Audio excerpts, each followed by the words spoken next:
जय भोले दोस्तों, भोलेनाथ सबके साथ। तो गुरु भाई के 440 वोल्ट करंट अफेयर इस यूट्यूब चैनल में आप सभी का स्वागत है दोस्तों। तो दोस्तों, आज दिनांक 12 जनवरी 2023 के महत्वपूर्ण करंट अफेयर डिस्कस करेंगे। तो चलिए शुरू करते हैं। गुरु भाई के जानदार जबरदस्त जिंदाबाद लाजवाब 12 जनवरी 2023 के महत्वपूर्ण करंट अफेयर दोस्तों। तो दोस्तों, let's start our today session with the highlights of the day. तो हाल ही में नेशनल साइंस डे 2023 की थीम क्या रखी गई वो देख लेंगे। हाल ही में खेलो इंडिया यूथ गेम्स 2022 का शुभंकर क्या रखा गया है वो देख लेंगे। हाल ही में किस भारतीय गाने ने गोल्डन ग्लोब अवार्ड 2023 में बेस्ट सॉन्ग का अवार्ड जीता, और हाल ही में electronics corporation of India limited के सीएमडी के रूप में किसे चुना गया। हाल ही में जयपुर फिल्म फेस्टिवल में लाइफ टाइम अचीवमेंट अवार्ड से किसे सम्मानित किया गया। हाल ही में national human trafficking awareness day के रूप में कब मनाया गया। हाल ही में द कश्मीर फाइल्स नामक फिल्म को ऑस्कर 2023 के लिए शॉर्टलिस्ट कर दिया गया। हाल ही में 36वें इंटरनेशनल सूरज कुंड मेले का आयोजन फरीदाबाद में किया जा रहा है। हाल ही में जारी पहले पासपोर्ट इंडेक्स 2023 में भारत कौन से स्थान पे वो देख लेंगे। और हाल ही में हर्बल लाइफ न्यूट्रिशन इंडिया ने किसे अपना स्पॉन्सर्ड स्पोर्ट एथलीट के रूप में चुना गया है। तो दोस्तों, on this beautiful note let's start our today session that is 12 जनवरी 2023 के महत्वपूर्ण करंट अफेयर दोस्तों। तो दोस्तों, हाल ही में नेशनल साइंस डे 2023 की थीम क्या रखी गई। तो दोस्तों, हाल ही में नेशनल साइंस डे की 2023 की theme global science for global wellbeing को लॉन्च किया गया। तो हमारे साइंस एंड टेक्नोलॉजी मिनिस्टर है डॉक्टर जितेंद्र सिंह। इन्होंने हाल ही में नेशनल साइंस डे 2023 की theme global science for global wellbeing रखा गया। हर साल 28 फरवरी को नेशनल साइंस डे के रूप में मनाया जाता है और भारत के महान साइंटिस्ट सीवी रमन जी की जयंती के उपलक्ष्य पे सीवी रमन जी की जयंती नहीं, भारत के महान साइंटिस्ट सीवी रमन जी ने 28 फरवरी 1928 को रमन इफेक्ट की खोज की थी। इसीलिए नेशनल साइंस डे के रूप में 28 फरवरी को मनाया जाएगा, जिसकी थीम क्या रखी गई, global science for global wellbeing. और 1930 में नोबेल प्राइज़ फॉर फिजिक्स भी दिया गया था सीवी रमन जी को फॉर द रमन इफेक्ट। और वर्ल्ड साइंस डे के रूप में अपन 10 नवंबर को मनाते हैं। तो हाल ही में नेशनल साइंस डे 2023 की theme global science for global wellbeing रखी गई, जिसको 28 फरवरी 2023 को मनाया जाएगा दोस्तों। नेक्स्ट पे चलते हैं। तो हाल ही में खेलो इंडिया यूथ गेम्स 2022 का शुभंकर क्या रखा गया, मस्कट क्या रखा गया। तो हाल ही में मध्य प्रदेश में आयोजित की जा चुकी है खेलो इंडिया यूथ गेम्स 2022, जिसका शुभंकर आशा रखा गया है, मस्कट आशा रखा गया है। 2022 का एडिशन है जो कि कोरोना की वजह से 2023 में हो रहा है, जिसका 5वां एडिशन है दोस्तों खेलो इंडिया यूथ गेम्स का, और जिसको 31 जनवरी से 11 फरवरी 2023 के बीच में आयोजित किया जा चुका है। और चौथा संस्करण 2022 में हुआ था, पंचकुला हरियाणा में हुआ था, जहाँ पे शुभंकर था दोस्तों धाकड़, और टॉप पे हरियाणा ही था। और 2022 का ये खेलो इंडिया यूथ गेम्स है, उसका थीम सॉन्ग कौन सा है, हिंदुस्तान का दिल धड़का दो, जिसे मशहूर गायक शान ने गाया है। और खेलो इंडिया की मशाल को अमरकंटक नाम दिया गया, जिस पर मां नर्मदा जी की आकृति बनाई गई है। और पहली बार कायाकिंग, कैनोइंग, कैनोसलम, तलवारबाजी को भी शामिल किया गया है खेलो इंडिया यूथ गेम्स में। 2018 में पहला संस्करण हुआ था नई दिल्ली में, जहाँ पे टॉप पे हरियाणा था। 2019 में दूसरा संस्करण हुआ था पुणे में, टॉप पर महाराष्ट्र था। 2020 में तीसरा संस्करण हुआ था गुवाहाटी में, वहाँ पे टॉप पर महाराष्ट्र ही था। और 2021 का एडिशन 2022 में हुआ था, पंचकुला हरियाणा था टॉप पे, पंचकुला में ही हुआ था, हरियाणा टॉप पे था। और खेलो इंडिया यूनिवर्सिटी गेम्स का तीसरा एडिशन यूपी में होगा। दूसरा एडिशन बेंगलुरु कर्नाटक में हुआ, जहां का शुभंकर वीरा था, टॉप पर जैन यूनिवर्सिटी बेंगलुरु थी। और हाल ही में शुभंकर के बारे में आपको जानकारी दे देता हूँ। तो हाल ही में फीफा वुमेन वर्ल्ड कप 2023 जो कि अंडर 17 का वर्ल्ड कप 2023 में जो होगा, जिसका मैस्कॉट तजूनी को रखा गया, जो कि एक पेंगुइन है। राजस्थान के राजीव गांधी ग्रामीण ओलंपिक का शेरू शुभंकर रखा गया था। 44वां फिडे ओलंपियाड हुआ था, जिसका मस्कट शुभंकर थम्बी रखा गया था। और फीफा वर्ल्ड कप 2022 का लाइव रखा गया है। और अंडर 17 वुमेन वर्ल्ड कप जो कि उड़ीसा में हुआ, जहाँ पे स्पेन ने खिताब जीता, वहाँ का शुभंकर ईभा रखा गया। तो हाल ही में खेलो इंडिया यूथ गेम्स 2022 का शुभंकर आशा रखा गया है। मस्केट है दोस्तों आशा, मध्य प्रदेश में आयोजित किया जाना है दोस्तों इसको। नेक्स्ट पे चलते हैं। तो हाल ही में किस भारतीय गाने ने गोल्डन ग्लोब अवार्ड 2023 में बेस्ट सॉन्ग का अवार्ड जीता? तो हाल ही में नाटू नाटू इस भारतीय गाने ने गोल्डन ग्लोब अवार्ड 2023 में बेस्ट सॉन्ग का अवार्ड जीता। तो हाल ही में एस राजमौली जी की द्वारा डायरेक्टर RRR का नाटू नाटू इस भारतीय गाने ने गोल्डन ग्लोब अवार्ड 2023 में बेस्ट सॉन्ग का अवार्ड जीता। तो दोस्तों 80वें गोल्डन ग्लोब अवार्ड 2023 में नाटू नाटू इस भारतीय गाने ने गोल्डन ग्लोब अवार्ड 2023 में बेस्ट सॉन्ग का अवार्ड जीता। तो गोल्डन ग्लोब अवार्ड को ऑस्कर अवार्ड्स के बाद सबसे प्रेस्टिजियस अवार्ड माना जाता है। नाटू नाटू सॉन्ग को MM कीरावानी द्वारा कंपोज किया जा चुका है और काल भैरव और राहुल सिप्लीकुंज सिंगर थे। और SS राजमौली जी को हाल ही में न्यूयॉर्क फिल्म क्रिटिक्स सर्कल का भी अवार्ड मिला था। तो हाल ही में नाटू नाटू इस भारतीय गाने को गोल्डन ग्लोब अवार्ड 2023 में बेस्ट सॉन्ग का दर्जा दिया गया, बेस्ट सॉन्ग का सम्मान दिया गया, अवार्ड दिया गया है। नेक्स्ट पे चलते हैं। तो हाल ही में electronics corporation of India limited के CMD के रूप में किसे चुना गया? तो हाल ही में electronics corporation of India limited के CMD के रूप में अनुराग कपूर कुमार जी को नियुक्त किया गया। तो हाल ही में electronics corporation of India limited के CMD के रूप में अनुराग कुमार जी को नियुक्त किया गया। तो हाल ही में electronics corporation of India limited जिसकी स्थापना 1967 में होती है, जिसका हेडक्वार्टर हैदराबाद में है, जाके CMD अनुराग कुमार जी है। और हाल ही में एशियन पैसिफिक पोस्टल लिमिटेड के secretary general doctor Vinaya Prakash Singh ji बन गए। हाल ही में national highway authority of India के अध्यक्ष संतोष कुमार यादव बन गए। रेलवे बोर्ड के CEO और अध्यक्ष अनिल कुमार लाहौटी जी बन गए। तो हाल ही में electronics corporation of India limited के CMD के रूप में अनुराग कुमार जी को नियुक्त किया गया है दोस्तों। नेक्स्ट पे चलते हैं। तो हाल ही में जयपुर फिल्म फेस्टिवल में लाइफ टाइम अचीवमेंट अवार्ड से किसे सम्मानित किया गया? तो हाल ही में जयपुर इंटरनेशनल फिल्म फेस्टिवल 2023 में लाइफ टाइम अचीवमेंट अवार्ड से अपर्णा सेन जी को नियुक्त किया गया, सम्मानित किया गया। तो अभिनेत्री, डायरेक्टर और स्क्रिप्ट राइटर है अपर्णा सेन। इनको हाल ही में जयपुर इंटरनेशनल फिल्म फेस्टिवल में लाइफ टाइम अचीवमेंट अवार्ड दिया गया।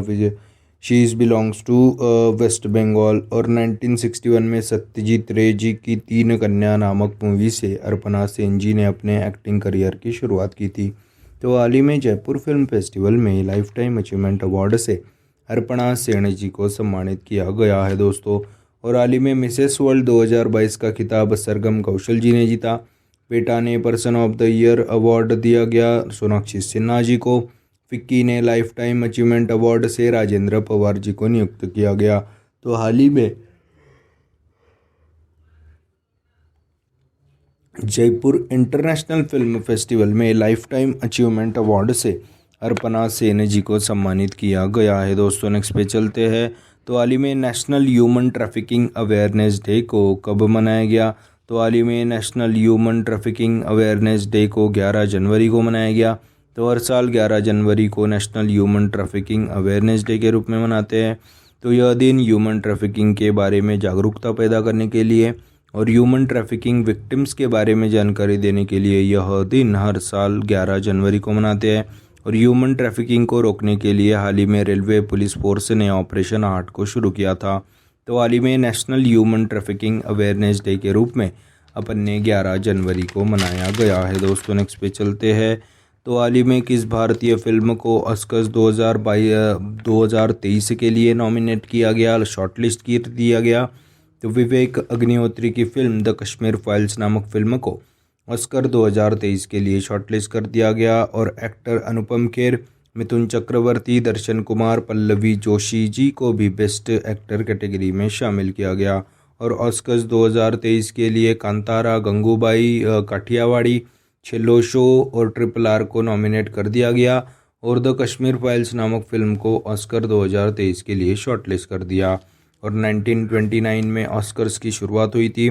2023 में इसका 95th एडिशन होगा। भानु अथियाजी, जिनको पहली बार ऑस्कर मिला था 1983 में, पहली बार ऑस्कर जीतने वाली पहली भारतीय बन गई थी, जिनको कॉस्ट्यूम डिज़ाइन के लिए भानु अथियाजी को ऑस्कर अवार्ड दिया गया था 1983 में। 2022 में जो हुए थे उसमें 94th ऑस्कर का एडिशन था, जहाँ पे बेस्ट फिल्म कोडा को दिया गया और best actor king Richard movie के लिए विल स्मिथ जी को दिया गया। तो हाल ही में द कश्मीर फाइल्स नामक फिल्म को ऑस्कर 2023 के लिए शॉर्टलिस्ट कर दिया गया। दोस्तों नेक्स्ट पे चलते हैं। तो हाल ही में 36वें इंटरनेशनल सूरज कुंड मेले का आयोजन किस शहर में किया गया? तो हाल ही में सूरज कुंड अंतर्राष्ट्रीय शिल्प मेला का आयोजन फरीदाबाद में किया गया। तो 36वां एडिशन होगा। 3 फरवरी से 19 फरवरी के बीच चलेगा। हरियाणा के फरीदाबाद में इंटरनेशनल सूरज कुंड मेले का आयोजन किया जाएगा।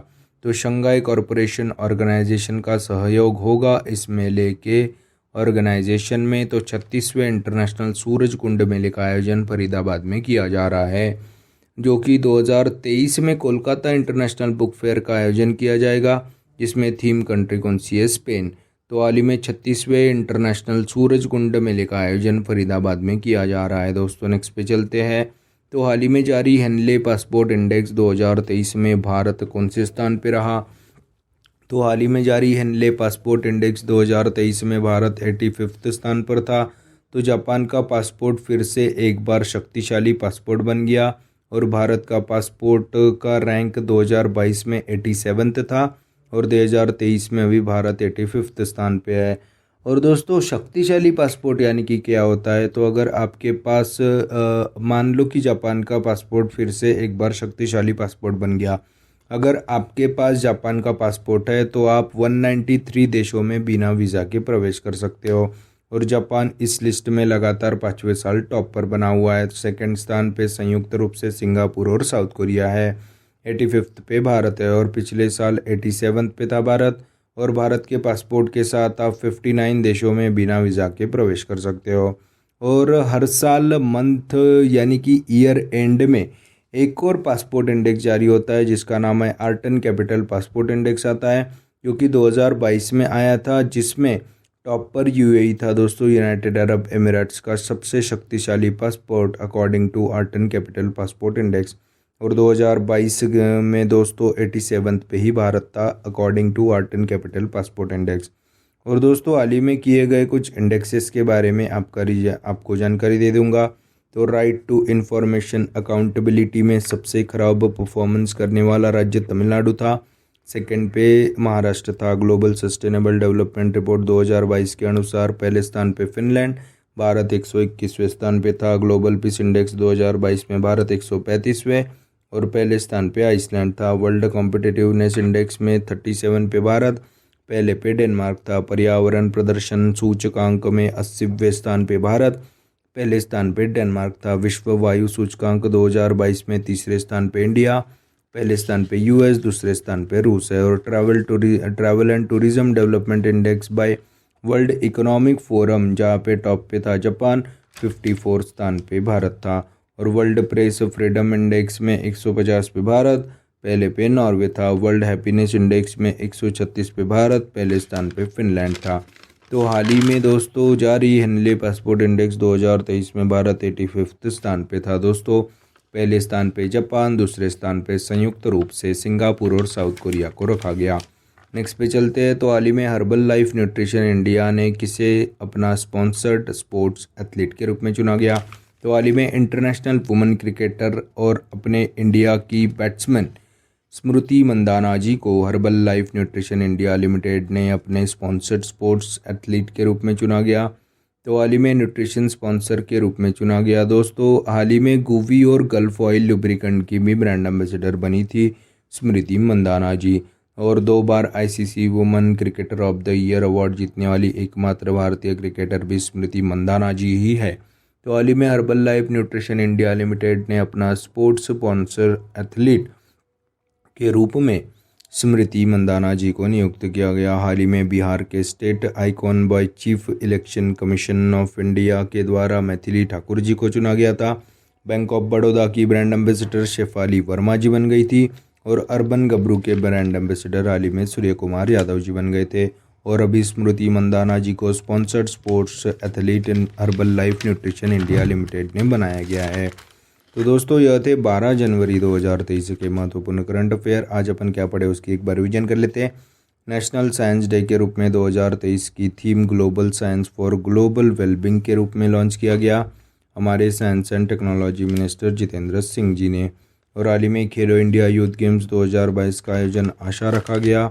हाल ही में नाटू नाटू भारतीय गाने ने गोल्डन ग्लोब अवार्ड 2023 में बेस्ट सॉन्ग का अवार्ड जीता। हाल ही में electronics corporation of India limited के CMD के रूप में अनुराग कुमार जी को नियुक्त किया गया। हाल ही में जयपुर इंटरनेशनल फिल्म फेस्टिवल में लाइफ टाइम अचीवमेंट अवार्ड से अभिनेत्री, director, script writer Aparna Sen ji को सम्मानित किया गया। हाल ही में national human trafficking awareness day के रूप में अपन ने 11 जनवरी को मनाया। हाल ही में द कश्मीर फाइल्स नामक फिल्म को ऑस्कर्स 2023 के लिए शॉर्टलिस्ट कर दिया गया। हाल ही में 36वें इंटरनेशनल सूरज कुंड मेले का आयोजन फरीदाबाद में किया जा रहा है। और हाल ही में जारी हेनले पासपोर्ट इंडेक्स 2023 में भारत 85वें स्थान पे था।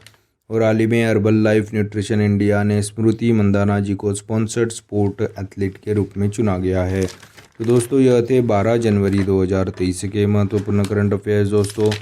तो दोस्तों अभी बढ़ते हैं कल के वीडियो में पूछे गए प्रश्न की तरफ। तो हाल ही में कल के वीडियो में पूछा गया प्रश्न क्या था दोस्तों? तो हाल ही में अमेरिका में पहली महिला सिख न्यायाधीश के रूप में किसे चुना गया?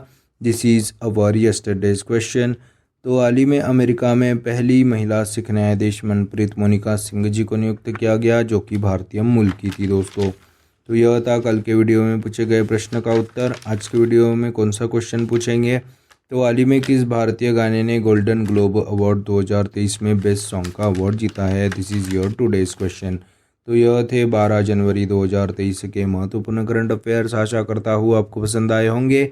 अगर पसंद आए होंगे तो लाइक कर दीजिए, कमेंट कर दीजिए। और ऐसे ही day to day current affair classes, उनकी रिवीजन क्लासेस और जनरल नॉलेज क्लासेस पाने के लिए गुरु भाई के 440 वोल्ट करंट अफेयर इस चैनल को फॉलो कीजिए, सब्सक्राइब कीजिए। और one liner current affairs PDF पाने के लिए हमारे टेलीग्राम चैनल को फॉलो कीजिए। Link is in the description box below. This is Guru Bhai signing off. जय शंकर महाराज दोस्तों, जय भोले।